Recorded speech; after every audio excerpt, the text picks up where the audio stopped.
Hello, welcome to Closely Observed English. Here we have a C2 Proficiency essay to grade. We'll do a little bit of feedback for this one. The essays are a tricky beast, really, aren't they, for C2 Proficiency? You've got quite a lot of words to write, but you've also got to read and digest quite a lot of information in the rubric. Here we have two texts, both on human nature. The idea is that you have to read each part, find the two principal points, evaluate or at least summarize and then evaluate each of those points, and then look at the second section. Do the same. So actually, there are 4 content points to consider here. It's quite a challenge. I'm going to do it slowly. It's always worth going through the rubric itself so we can get a feel for what we're being asked.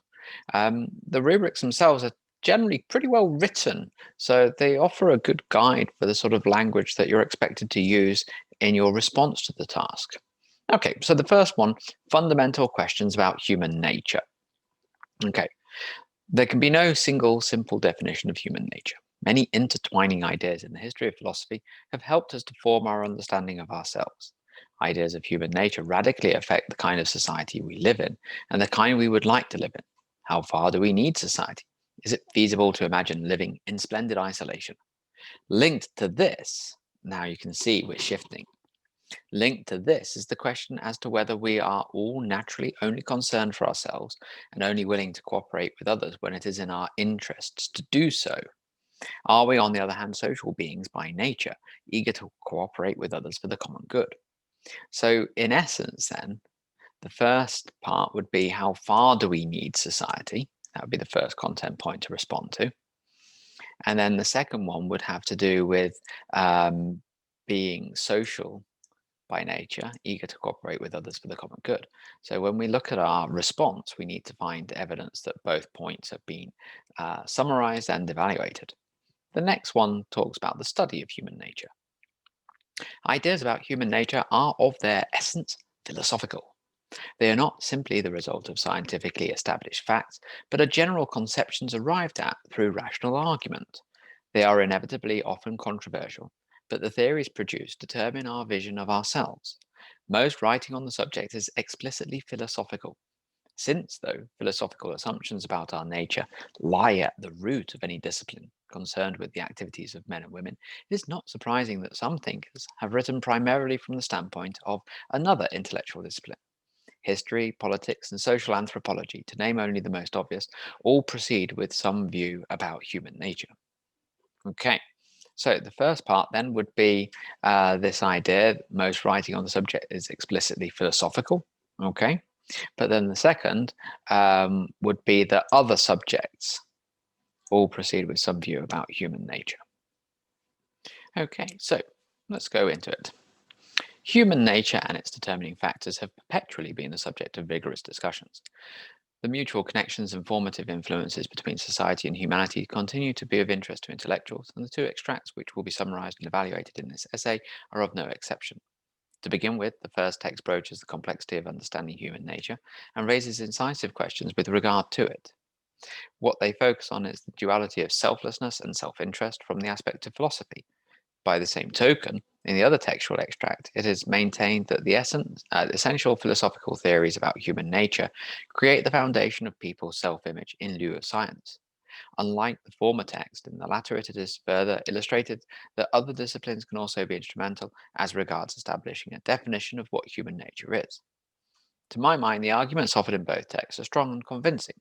As regards the first author, it can hardly be disputed that human nature is difficult to comprehend. Therefore, only through asking questions like his can we shape our perceptions of the world. So, by not providing the reader with explicit answers, he has achieved an immensely profound effect. I am also entirely in favour of the points made in text 2 by virtue of the fact that if one solely uses philosophy as the basis for their understanding, they can become less shrewd. In light of the above, I feel both texts are of equal integrity. Should we continue to explore the multiple layers of human nature, a satisfactory answer is bound to be found. Okay, so I think the content has been covered pretty well.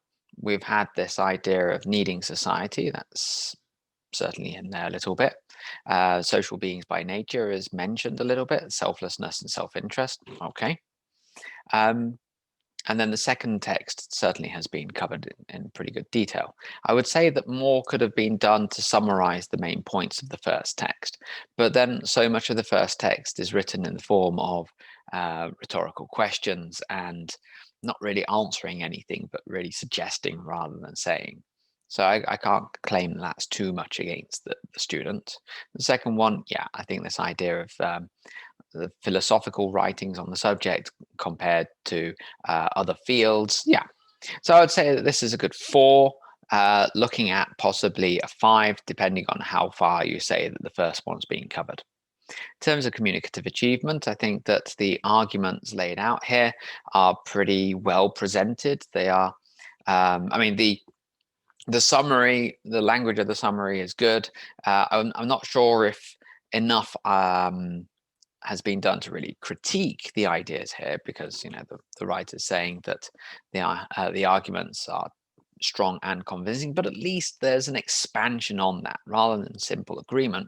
There's a little bit more detail as to why the agreement should be there. Therefore, I suppose the ideas are pretty complex when they need to be, and they do hold the target reader's attention. The language is formal throughout, which is what you want. It's direct and it's argumentative, as in it's putting forward a point, but it doesn't slip into informality. So I would say that that's a good 3. There are things that could be done to push it further, but that would need a restructuring of the task and the response to it, which would be to go in on a much harder, kind of like really focused analysis of what's going on. The organization is good. We've got 4 paragraphs with a short conclusion. The introduction reframes the question. The first part looks at one point, or kind of the essential points from both, but puts them all together.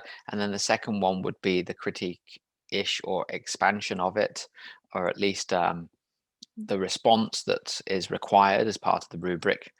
This is not the only way to organize the text, of course. A lot of people like to deal with everything to do with text 1 first, so summary and evaluation, then move on to text 2, summary and evaluation. Here we've got summary, evaluation, and that also works because the texts are related. So I think here that's perfectly okay, and I would go for a 4 for that. In terms of the language, the grammar itself is mostly well controlled. There aren't really very many errors that I could see. The errors that I could see were to do more with some little slips in terms of the inappropriate use of certain words. The introduction's nice. I quite liked that. I'm not sure about have perpetually been the subject of vigorous discussions. I think it would be enough to say have long been the subject of vigorous discussions. Perpetually suggests this never-ending aspect. But yes, I like this. Continue to be of interest to intellectuals. And in this essay are no exception. We don't need of, so we can take that out. I like this. The first text broaches the complexity and raises questions with this part's we could rewrite it a little bit, and raises incisive questions with regard to it. Or we could say the first text broaches the complexity of understanding human nature, or the difficulties implicit in understanding human nature, and raises a set of interesting, or what do we want? Incisive? Not quite, because the questions aren't terribly incisive. What could we say here? Raises thought-provoking questions with regards the topic. Yeah, something like that could work. Comments below. Come on, help me out. I like this by the same token. That was good. That's also part of the organization score, going for a 4 there. It's a nice, rare linking device, and I think it works very well here. I like this, unlike the former text in the latter. So we've got former and latter, which is good language, but also good organization. So generally, yeah, that's a nice paragraph. The next one, yeah, pretty much. This is generally all right. I don't know if we need to say immensely profound effect, but yeah, okay, I'll let it slip.